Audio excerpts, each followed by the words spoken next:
Robert, thank you so much for putting yourself out there for our veteran job seekers. Like we say at Veteran Hiring Solutions, people don't follow companies, they follow leaders.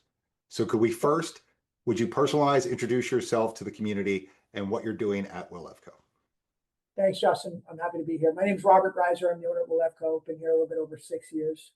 We sell food, coating, and frying equipment to big food manufacturers like Tyson, Cargill, and ConAgra. Like I said, I took over 6 years ago. I'm here actually because my grandfather started a business in the 1950s selling European food machinery. Still exists, being run by my father and uncle. We're downstream from them and like to be around that industry. That's great. It's a family business, it's in the genes. Absolutely. Yeah. And so right now you're looking for what we're seeing right now is kind of a lead engineer, but it's really kind of your right hand. They're going to be your technical expert, but when you're out, they're going to be kind of the go-to person in the room. Is that right? Yeah. Yeah, we're looking for that. And I think it's somebody who is 50% plus, head down in SolidWorks, getting our standard machine bombs done, sourcing stuff, helping us create our next generation mixer, obviously with a little bit of time and understanding of mixing, building those models, building that process in the PDM system, and then so that I can be out on the road selling with customers, is helping drive the accountability with the parts ordered, is everything right in the shop, running the after action after the machine is built, working with accounting to make sure everything's gotten billed, making sure the open sales orders or meeting is happening and that's been closed with accounting and ops, and providing leadership. I think long run, we're looking for somebody who can step into the overall role in a few years. Not guaranteed, but can allow me to do some other stuff. Well, and when you think about it, because you said, hey, SolidWorks, the engineering, but on the operational side too, I would envision somebody coming from the technical side, growing into the operational leadership, more than somebody coming from the leadership and then coming here and learning the technical, right? Yeah. That technical is most important. Yes, it needs to be a hands-on SolidWorks engineer who has experience with sheet metal and creating machines of this type, and preferably stainless steel experience, really wants some PDM experience, creating the workflows and creating the process around that. It's probably a hands-on engineering manager who wants to take the next step in that, or have an opportunity to take the next step in that management path. And, you mentioned before we got a camera, there's about 12 employees there. Would they have would they have any direct reports, or is this more of influence position? It's going to be an influence, but they're really going to be in charge, I think, of the day-to-day of our quote unquote department heads, which will be ops, accounting, and accounting will really report to me, but ops, and then the service and installs manager and shop manager, who we're combining those roles. And I'll be in charge of sales, overall direction of the company, and I'll be focused on the accounting as well. So this is a great role for that person that, I think you said it earlier, that is looking for that, either they're a lead engineer now, or they're an engineering manager, but they're really trying to get that blend of ops and engineering, and to be mentored by an owner, right? Yeah, and be developed by a business owner.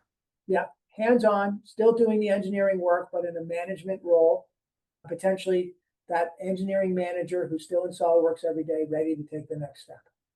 And, coming in, I'm sure they have problems to solve. I'm sure they have hurdles to get over. Do you want to address these notes now so they understand them and they can kind of communicate to us how they'd fix those problems or how they address those issues? Yeah, the short version is the drawing database is a mess. There's been a number of people in charge of it who've struggled to corral it.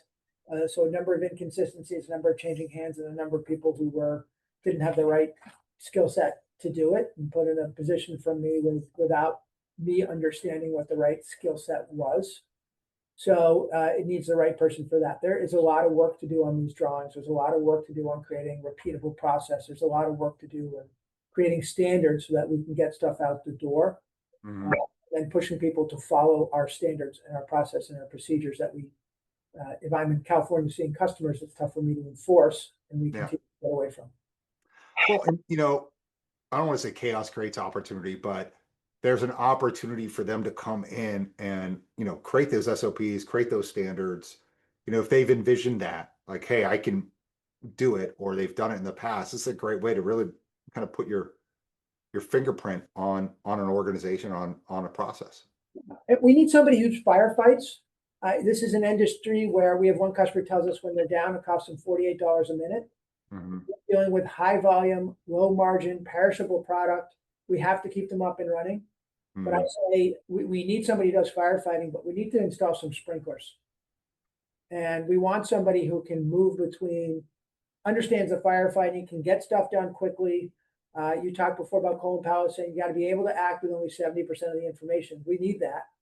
Yeah. But we then need them to say, okay, if we install this process here, we could have avoided this. Mhm. Let's spend the extra 20 hours here so we save 5 hours a week, and let me marshal the resources here. And let me go to Robert, who, so I can get more resources out of him to solve this problem. I'm going to steal that. Got to install some sprinklers. I'm Okay. taking that one. That was good. Got to be good at firefight, but we're going to install some sprinklers to help. No, I mean, this seems like for the right personality, right? The one that wants to come in, be challenged, put that weight on their shoulders, and raise the bar on that side. This should be a calling. This should be something they really want to do. Education wise, do they need to have a hard engineering degree? Do they have to? How does that side work? Is there anything specific that says, hey, if you don't have this, you're a no go? There's a very high chance that they have a mechanical engineering degree, Mm, or maybe electrical engineering, or maybe systems engineering, or maybe in Europe it's mechatronics, which is a mix of yeah. programming and electrical and mechanical. I Mhm. will say that we have a brilliant external engineer that who we work with, who is essentially self-taught and the best engineer I've ever worked with. But this needs to be a SolidWorks expert. This needs to be a Mm, process expert. This needs to be somebody who's going to put that process in, help us with those standard machines, and make mm. them cookie cutter where they're not today. Yeah. I mean, that all makes sense to me. I think, this is a pretty straightforward position. Hey, you either have it or you don't. Yeah. And again, we are, very hands-on. So it may be hands-on SolidWorks, but it's also going to be very hands-on. You might be out back looking for a part because the shop says, hey, we don't have this part, or we don't know what to do. The shop manager may be on the road helping with an install, and we got some younger people in the shop who say, hey, I'm at a standstill. So you're going out there, you're helping, you're looking at the thing. You're going to be running quality controls for when the machines are done.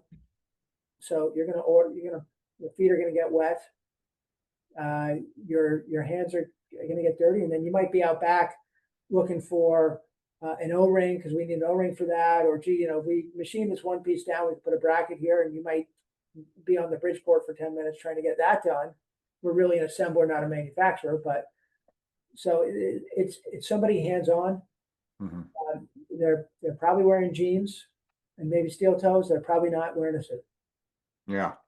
If you have the it's not my job attitude, this isn't the right place for you. Yes. Because it's all hands on deck when you're in an organization of that size. Yeah, Everybody's coming in, helping each other out, and everybody's bought in. you got it. That's easy. Well, that's great. I have everything I need to start educating the right people about this opportunity. And then we find those people that have that right experience and desire to join, we're going to send them to you. Fabulous. Appreciate it. Thanks.